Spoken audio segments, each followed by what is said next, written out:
Mais de 500 mil de pessoas com mais de 30 anos ainda não foram tomar a vacina contra a Covid em Goiás. E mesmo com doses disponíveis, algumas cidades suspendem a imunização por conta do feriado da Independência. Violência em Minasul. Um homem é arrastado por um carro depois de uma briga. Enterrados os corpos dos 6 jovens que morreram em Lusiânia quando o carro em que eles estavam caiu num riacho. A movimentação nas cidades turísticas. Em Pirenópolis, falta combustível, mas sobra desrespeito às normas de prevenção à Covid. Nas estradas, já tem gente voltando para casa para evitar o trânsito, que deve ser 20% maior amanhã. Goiânia tem o dia mais quente do ano. Os termômetros batem os 40 graus no estado, que sofre mais ainda com a baixa umidade do ar. Tudo isso e muito mais agora no Jornal Anhanguera.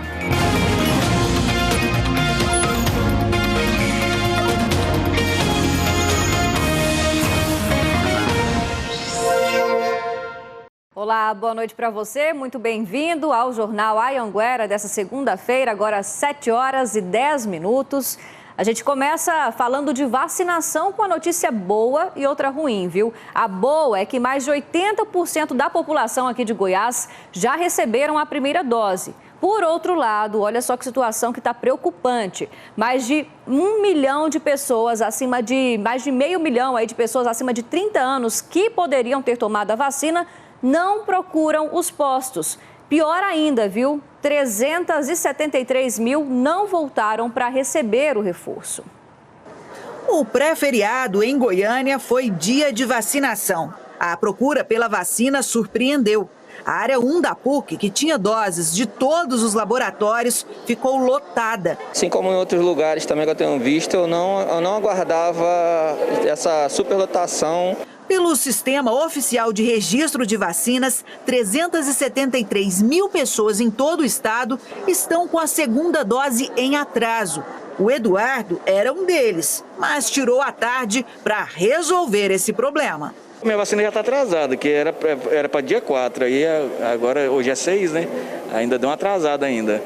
Mas aí no dia 4 eu não pude sair. Um balanço feito pela Secretaria Estadual de Saúde mostra que 511 mil goianos acima de 30 anos, que poderiam ter tomado a primeira dose da vacina, ainda não procuraram os postos. Segundo o levantamento, ainda tem pessoas que se recusam a tomar a vacina e outras desistem por não ter acesso ao imunizante com facilidade.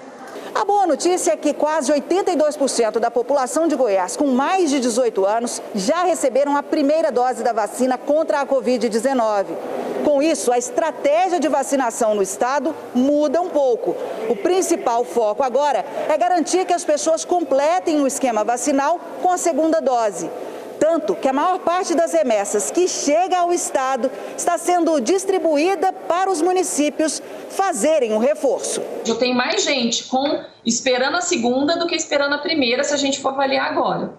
Então, isso faz com que a demanda de segunda dose de agora para frente realmente seja maior. Grandes municípios em Goiás zeraram o estoque de primeiras doses na quinta-feira e seguiram aplicando apenas a segunda dose, como Senador Canedo, Rio Verde, Jataí, Anápolis e Trindade. Segundo a Superintendente de Vigilância em Saúde de Goiás, Flúvia Amorim, o envio de doses uma vez por semana, sempre às quartas-feiras, foi solicitado pelos próprios municípios para melhorar o planejamento da vacinação.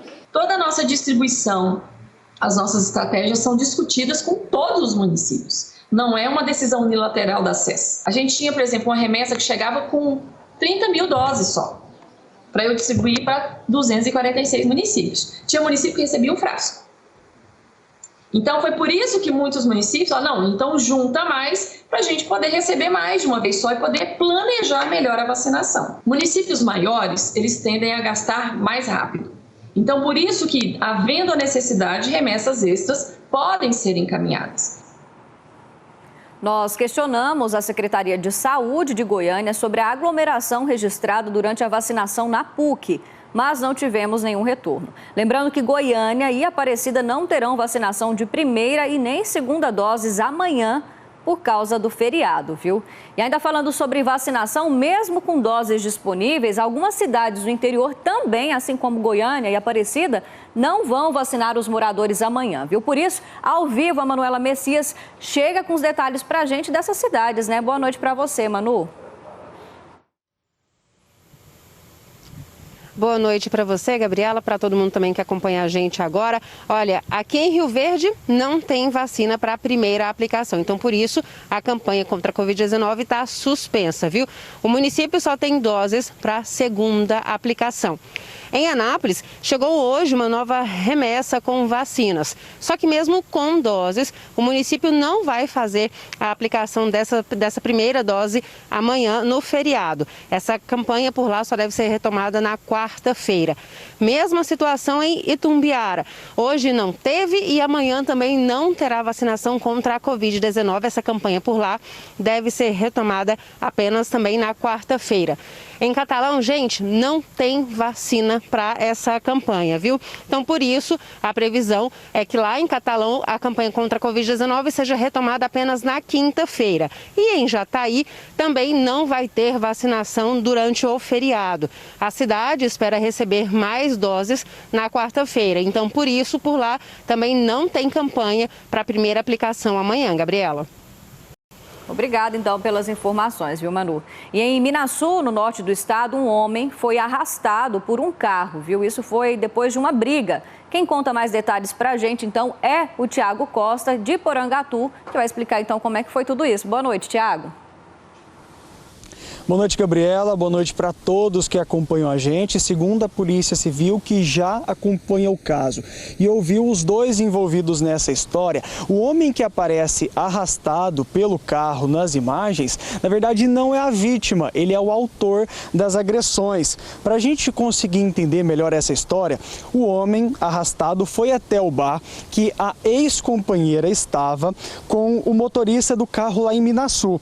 Deu um tapa no rosto do homem, que tentou ir embora do local porque não queria confusão. O ex-companheiro da mulher, então, foi atrás do atual companheiro dela, parou a moto em frente ao carro dele, desceu da moto, foi até o carro do homem e começou a dar capacetadas. A partir daí, o vídeo começou a registrar tudo o que aconteceu, essa imagem impressionante desse homem sendo arrastado em alta velocidade.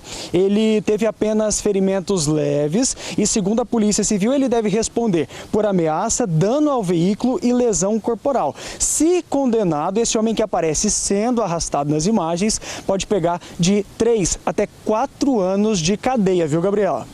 Que história, hein, Tiago? Muito obrigada, tá, pelas informações. Agora, para quem viajou nesse feriadão, vai aquela orientação da polícia, viu? Antecipe a volta. É que o movimento amanhã deve provocar lentidão e também transtornos. E o fim de semana, inclusive, já teve mortes e um festival de infrações. O motorista deste caminhão estava tão bêbado que vinha na BR-060 para Goiânia, achando que estava indo para Brasília. Segundo a Polícia Rodoviária Federal, motoristas informaram que o caminhoneiro fazia manobras na pista e desconfiaram que ele estivesse bêbado. Dentro da cabine, os policiais encontraram uma garrafa de cachaça já pela metade. O teste do bafômetro comprovou. O teor alcoólico do motorista foi o maior desse feriadão em Goiás, 1,30 miligramas por litro de ar, quantidade 4 vezes acima do que é considerado crime de embriaguez ao volante. 1,30 de para tudo, motorista dirigindo aquele caminhãozinho ali, carregado de melancia. O homem foi preso em Anápolis e levado para a central de flagrantes. Um dos maiores dos últimos tempos que a gente constatou aqui na nossa unidade. Em 3 dias já foram 21 acidentes, 22 feridos e 1 morte. Desde sexta-feira, mais de 1.200 pessoas foram multadas nas rodovias federais em Goiás. Só ultrapassagens proibidas nesse feriadão, a PRF já registrou cerca de 400 ocorrências. A maioria na BR-153, entre Séries e Porangatu. Inclusive um caminhão passando por outro. O motorista chegou a recuar quando viu os policiais, mas foi multado. Quem aproveitou o feriado prolongado para pegar a estrada deve se programar para a volta. O movimento do retorno deve ser intenso. Por isso, a PRF aconselha sair o quanto antes para evitar transtornos e até acidentes. Voltem antes das 14 ou deixem para voltar na quarta-feira de manhã. Pode ter a certeza que nós vamos ter rodovias muito movimentadas, muito cheias, e o risco de você encontrar motoristas com sono, cansados, ressaqueados, aumenta muito mais. Então é ter o quê? Paciência e prudência. A previsão é de aumento de 20% na circulação nesse feriado, segundo a concessionária que administra as BRs 153 e 060. Muitos motoristas anteciparam o retorno. A gente prefere pegar a pista mais vazia, né? Uma volta mais tranquila, sem pressa para chegar em casa, parando para almoçar na estrada e apreciando a paisagem. Muito cuidado, né? Foram enterrados hoje os corpos dos 6 jovens que morreram esse final de semana em Lusiânia. O carro em que eles estavam caiu em um riacho quando o grupo estava indo para uma chácara. Foi com muita dor e lágrimas que os parentes e amigos se despediram dos jovens que morreram em um acidente de carro neste domingo em Lusiânia. Os homens, com idades entre 15 e 28 anos, estavam indo passar um final de semana em um rancho na região de Corumbá 3. O irmão de uma das vítimas conta que esteve com elas ainda na noite de sábado e depois perdeu contato com o grupo. Acabou perdendo o sinal do celular e ninguém conseguiu ter contato. O carro que as vítimas estavam caiu dentro de um riacho com as rodas para cima. No veículo estavam Rodrigo Soares, de 15 anos, Eric Carvalho, de 16, Emerson Madureira, de 17 anos, Luiz Carlos, de 21, Matheus Saraiva, de 25, e Wesley Rodrigues, de 28 anos. De acordo com os bombeiros que realizaram o primeiro atendimento, um guincho precisou ser utilizado para trazer o carro até as margens do riacho. Todas as vítimas estavam com sinais de afogamento.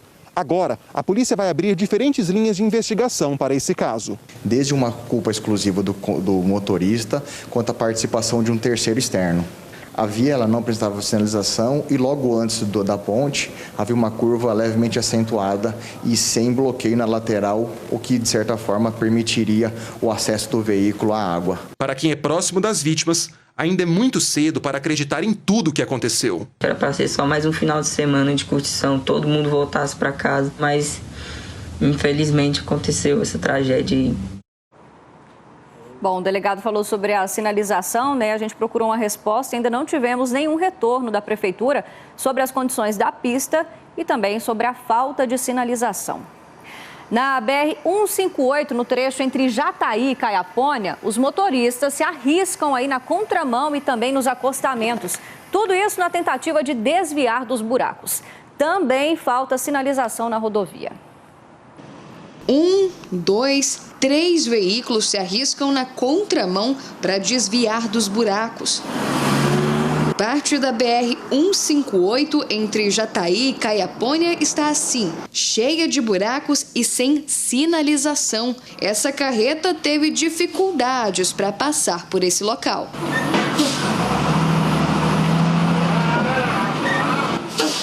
Em alguns trechos, a situação é ainda pior, como aqui, onde o asfalto já cedeu. Os motoristas precisam reduzir a velocidade e até passar pelo acostamento para tentar fugir dos buracos. O maior movimento é de caminhões que levam a produção agrícola para todo o país. Quem trafega pela BR-158 diz que a rodovia está abandonada. Ali os carros têm que chegar, andar bem devagarinho, porque tem vários buracos ali onde está passando aquela carreta nesse momento. E aqui embaixo tem uma caída muito grande. Agora há poucos dias, uma carreta desceu aqui, capotou. E ali atrás também, há poucos dias, caiu outra carreta, devido aí tantos buracos. Em nota, o Departamento Nacional de Infraestrutura de Transportes, o DENIT, diz que a empresa responsável aí pela manutenção desse trecho, mostrado na reportagem, rompeu o contrato de prestação de serviço e que aí uma nova empresa deve ser contratada agora nos próximos 60 dias. 7h26, pousadas lotadas e ruas abarrotadas de gente, viu? E também o descuido com a saúde. Esse é o retrato de Pirenópolis. Infelizmente, mais turistas chegaram à cidade nessa véspera de feriado. Na véspera do feriado, muita gente ainda chegava a Pirenópolis. O Gustavo veio de Fortaleza com a família. é aproveitar com a família aqui o restaurante, as cachoeiras. E para quem veio de última hora, a dificuldade foi encontrar vagas nas pousadas. Essa aqui está lotada desde o último fim de semana. A maior parte é Brasília, Goiânia, Anápolis, mas vem de toda a região, vem de São Paulo, de Minas. No meio da tarde, os postos da cidade ficaram sem combustíveis. Vai dar para abastecer no máximo uns 5 carros aí só.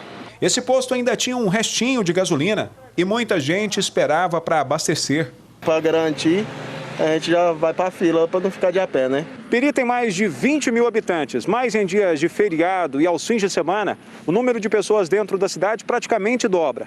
É tanto turista que é praticamente impossível fiscalizar todo mundo e fazer cumprir o distanciamento social, que, de acordo com o decreto da prefeitura, é de no mínimo 2 metros de uma pessoa para outra. As ruas históricas, que já são estreitas, parecem ficar ainda menores para tanta gente. Muitos acabam esquecendo os cuidados com a saúde e andavam tranquilamente sem máscara. O banho no Rio das Almas está proibido. A medida seria para evitar aglomerações. Mas durante o tempo em que ficamos na cidade, a fiscalização não apareceu para fazer cumprir o decreto. Só que, claro, tem turista consciente que sabe muito bem o que não pode faltar de jeito nenhum no passeio a Peri. Álcool em gel e a máscara em lugares públicos.